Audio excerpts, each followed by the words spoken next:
अगर आप फाइलर हैं और टैक्स रिटर्न फाइल कर रहे हैं तो क्या एफबीआर आपका हर साल ऑडिट करेगा? मतलब आपको नोटिस भेजा जाएगा और कहा जाएगा कि टैक्स रिटर्न में जो चीज़ें आपने शो की हैं, रिपोर्ट की हैं, उनके डॉक्यूमेंट और उनके एविडेंस लेके आप एफबीआर के ऑफिस में आए। क्या आपको हर साल बुलाया जाएगा या इसके ऊपर कोई पॉलिसी है? ये कहाँ पे लिखा हुआ है, किस कानून में मेंशन है? आज के छोटे से टॉपिक के अंदर हम इसको स्टडी करते हैं। आप देखें प्रैक्टिकल अर्निंग, उसमें फ़हीम महबूब। वापस आते हैं टॉपिक के ऊपर। तो सबसे पहले जो इनकम टैक्स के अंदर जो भी चीज़ है, जो कमिश्नर है या एफबीआर का स्टाफ है, वो कोई आपसे पर्सनली कोई भी चीज़ डिमांड नहीं कर सकते। जो भी वो काम करेंगे वो एक लॉ है, कानून है, उसको दिया गया है, एसओपी है, उसके मुताबिक वो आपसे कोई चीज़ें रिक्वायर कर सकते हैं। तो जब भी आपको कोई नोटिस आए तो सबसे पहले देखा जाता है कि ये किस सेक्शन का है, किस कानून के मुताबिक है। तो सेक्शन 147 को आज हम स्टडी करते हैं। तो ये आपने इनकम टैक्स ऑर्डिनेंस में जाना है। सेक्शन 177 है। यहाँ पे आएंगे तो ये ऑडिट का एक सेक्शन है। यहाँ पे लिखा हुआ है the commissioner may call for any record और document including books of accounts maintained under this ordinance. मतलब ये है कि जो टैक्स रिटर्न हम फाइल करते हैं, फॉर एग्जांपल आपने टैक्स रिटर्न फाइल की 30/6/2024 पे, वहाँ पे जो जो चीज़ें आपने रिपोर्ट की, आपके एसेट्स थे या फॉर एग्जांपल आपने कोई प्रॉपर्टी परचेज की है, जो भी आपका एसेट्स आ रहे हैं या कैश एंड बैंक बैलेंस आ रहा है, इसके बाद सोर्स ऑफ इनकम है जो भी आपने मेंशन की है, उसके लिए अगर कमिश्नर को कोई पता चलता है, कोई एविडेंस मिलता है या कोई पॉलिसी आती है, तो वो उसके मुताबिक जो आपने टैक्स रिटर्न फाइल की हुई है उनका जो सारा रिकॉर्ड है आपसे 177 जो सेक्शन है उसके मुताबिक मंगवा सकते हैं। अब होता क्या है, ऑडिट में सिलेक्शन के भी 2-3 तरीके हैं। अगर हम बात करें इसके पैरामीटर क्या है, इसकी पॉलिसी क्या है, वैसे तो हर साल एफबीआर बताता है कि जी हमारी ऑडिट की पॉलिसी क्या है, लेकिन एक रैंडम बुलेटिन होती है, मतलब जिसको हम कह सकते हैं कुरानंदाजी होती है। उसमें आपका नाम निकल आता है कि अब एक जो मिस्टर ए है, इनका जो नाम है वो सिलेक्ट हो गया है ऑडिट के लिए। इसमें कुछ 2-3 रिक्वायरमेंट्स हैं।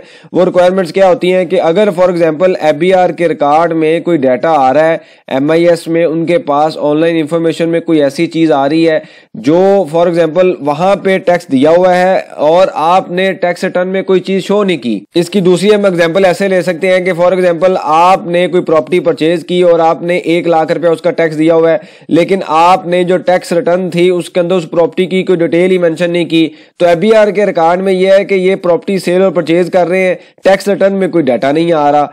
इसके अलावा और ये हो सकता है कि अगर आपकी कोई सिग्निफिकेंट टैक्स लायबिलिटी डिक्रीज हुई है या इंक्रीज हो रही है, और इसके अलावा कोई रिक्वायरमेंट आ सकती है कि एफबीआर ने पिछले 4 सालों में कोई ऑर्डर नहीं किया तो आपका नाम निकल सकता है। बहरहाल ये जो केस है ये याद रखें, जो टैक्स पेयर होते हैं उसमें सैलरी भी आती है, यानी कि सैलरी इंडिविजुअल्स भी होते हैं, कोई रेंटल इनकम, प्रॉपर्टी इनकम ले रहे होते हैं, इसके अलावा कोई बिजनेस रिटर्न्स होती हैं। तो ज्यादातर ये जो सिनेरियो होता है वो बिजनेस रिटर्न में आता है। सैलरी के केस में अगर आपने सारी चीजें मैच की हुई हैं, टैक्स जो आपने पे किया हुआ है वो सही तरीके से टैक्स रिटर्न में रिपोर्ट किया हुआ है, तो शायद आपको नोटिस ना आए। सालों साल नहीं आते, मुझे अभी तक नहीं आया नोटिस, पिछले 7-8 साल से मैं रिटर्न फाइल कर रहा हूँ। इसी तरीके से प्रॉपर्टी इनकम के ऊपर अगर आपने प्रॉपर्टी डिक्लेयर की हुई है, प्रॉपर टैक्स पे कर रहे हैं और एफबीआर के रिकॉर्ड में कोई ऐसी इंफॉर्मेशन नहीं है जो उनके पास आ रही है और आपने टैक्स रिटर्न में फाइल नहीं की। देखिए होता क्या है, 2 चीजें होती हैं जो रिटर्न फाइलिंग के लेक्चर में मैं बताता रहता हूं कि एफबीआर वर्सेस टैक्स पेयर होता है। तो एफबीआर के पास भी टैक्स पेयर का कुछ डाटा आ रहा होता है, तो टैक्स पेयर को चाहिए कि जब टैक्स रिटर्न फाइल करे, तो हमने एक लेक्चर देखा था कि remembers to consider the things before filing of tax return. Tax return file करने से पहले क्या क्या चीजें देखनी है, वहां पे मैंने बड़ी डिटेल में चीजें एक्सप्लेन की थी। मैं वैसे नए कानून के बाद दोबारा भी एक लेक्चर बना दूंगा जिसमें हम ये डिस्कस करेंगे कि first time tax return file करते हुए आपने क्या क्या चीजें देखनी है। तो अगर आपने टैक्स रिटर्न में 100% चीजें शो की हैं और उनके रिकॉर्ड में भी 100% है तो आपको नोटिस नहीं आएगा, क्योंकि उनको आपको नोटिस भेजने का फायदा क्या होगा, आपकी चीजें तो पूरी हैं।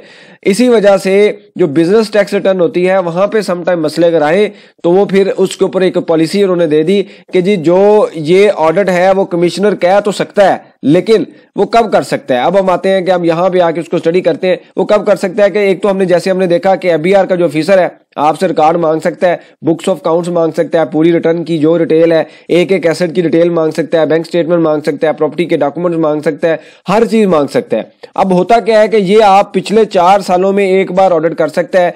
फॉर एग्जांपल आपका 2020 में ऑडिट हुआ है, लेट्स आप जूम कर लेते हैं आगे, मैं वैसे मैं आपको एग्जांपल भी देता हूं, तो आपका 2022 में ऑडिट हुआ है, तो अब ये नहीं है कि आगे 2023 में आपको फिर नोटिस भेज दे कि जी आप करवा के ऑडिट करवाएं, ऐसा बिल्कुल नहीं है। तो ये कानून ने रिस्ट्रिक्शन लगाई है कि आप पिछले 4 सालों में एक बार ऑडिट कर सकते हैं, बार बार आप टैक्स पेयर को तंग नहीं कर सकते। ये कहां पे लिखा हुआ है ये भी मैं अभी आपको दिखा देता हूं कि सेक्शन जो एग्जम्पशन है इनकम टैक्स ऑर्डिनेंस में ही आप देखेंगे तो 105A जो क्लाउज है वहां पे अगर आप आके उसको स्टडी करें तो आप क्लियरली मेंशन होगा कि ये जो प्रोविजन है वो एप्लीकेबल नहीं होगी। ये देखें तो ये इंसर्ट किया गया था, जो सर्कुलर था सर्कुलर 15 था ये 2023 का, उसके अंदर उन्होंने एक्सप्लेन किया हुआ है कि एक नया जो क्लाउज था इसको इंसर्ट किया गया और सेकंड स्केड्यूल में, और इसका जो उन्होंने कहा कि जो सेक्शन 177 है और 214C है ये अप्लाई नहीं होगा।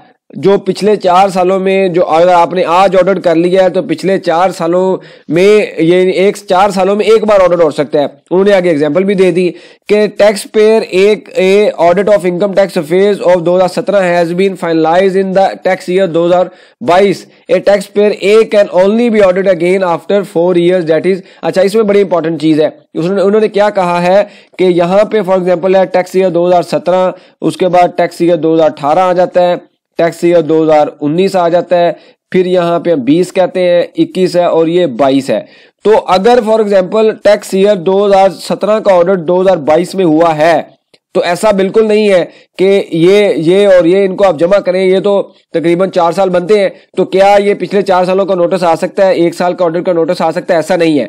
वो ये कहता है कि जिस साल में जैसे टैक्स ईयर 2022 में ऑडिट हुआ 2017 का, तो अब आप अगले जो दोबारा ऑडिट का जो नोटिस भेज सकेंगे वो 2027 में भेजेंगे, चाहे वो 2018 का हो, 19 का हो या 20 का हो। इसके ऊपर भी सेपरेट चीजें हैं कि आप पिछले सालों का रिकॉर्ड मांग सकते हैं, लेकिन अभी हम इस टॉपिक में ये डिस्कस कर रहे हैं कि जिस साल में ऑडिट होगा उससे प्रोसीडिंग जो उससे अगले जो 4 साल है आप जो है उस साल ऑडिट का नोटिस नहीं भेज सकते। मतलब 2022 से 2026 तक तो आपको नोटिस नहीं आएगा, 2027 में नोटिस आएगा, फिर ये देखा जाएगा कि किस साल का नोटिस भेजना है। अब आपको पता है कि 5-6 साल की वो भी लिमिट होती है, तो यानी कि 2018 है, 19 है, 20 है, क्या ये साल एक्सपायर तो नहीं हुए?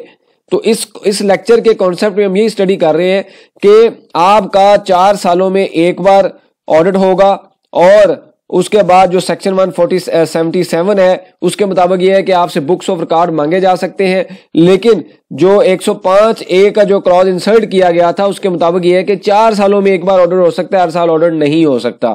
तो हम इस कॉन्सेप्ट को दोबारा स्टडी कर लेते हैं। जैसे हमने यहाँ पे देखा है कि आपका 2017 में अगर ऑडिट हुआ है, ईयर ऑफ कंप्लीशन देखा जाएगा कि जिस साल में ऑडिट कंप्लीट हुआ, यानी कि ऑर्डर पास हुआ या आपकी सारी इंफॉर्मेशन वेरीफाई की गई, उससे अगले जो 4 साल हैं वो आप ऑर्डर नहीं हो सकता। ये नहीं देखा जाएगा कि किस साल का ऑर्डर था। 2017 में ऑर्डर हुआ तो 2022 में ऑर्डर हुआ, 2023 में आपको नोटिस नहीं आएगा, 2024 में भी नोटिस नहीं आएगा, 2025 में भी नहीं आएगा, 2026 में भी नहीं आएगा। यहां पे आके 2027 में आपको दोबारा ऑडिट का नोटिस भेज सकेगा। 1 साल, 2 साल, 3 साल और 4 साल आपको कोई ऑडिट का नोटिस नहीं आएगा। लेकिन एक चीज याद रखें, कानून में काफी सेक्शन अवेलेबल होते हैं, वो आपकी रिटर्न को देके किसी और सेक्शन के मुताबिक आपसे इंफॉर्मेशन सीख कर सकते हैं, मंगवा सकते हैं, कह सकते हैं, आपको नोटिस भेज सकते हैं। लेकिन जो कंप्लीट ऑडिट है जिसमें कहा जाता है कि पूरी रिटर्न का या पूरे बिजनेस का जो प्रॉफिट एंड लॉस है उनकी बुक्स लेके, फाइलें लेके हमारे ऑफिस में आ जाए, ऐसा बिल्कुल नहीं होगा। तो ये इनको रिस्ट्रिक्ट कर दिया गया था। तो ये आप देख सकते हैं, छोटी सी इंफॉर्मेशन थी। अक्सर क्वेश्चन आते हैं कि फाइलर के ऑडिट जो है उसके ऊपर जैसे हम टैक्स रिटर्न फाइल करेंगे तो ऑडिट हमारे शुरू हो जाएंगे, ऐसा बिल्कुल नहीं है। ये सारी चीजें आपके सामने अवेलेबल है। अगर आप सही तरीके से टैक्स रिटर्न फाइल करेंगे तो इंशाल्लाह आपको टैक्स का नोटिस नहीं आएगा। आपके पास कोई सजेशन हो, क्वेश्चन हो, मेंशन कीजिए, इसके ऊपर हम डिस्कशन करेंगे ताकि जो लर्निंग का प्रोसेस है कंटिन्यू रहे। बहुत शुक्रिया, जज़ाकल्लाह।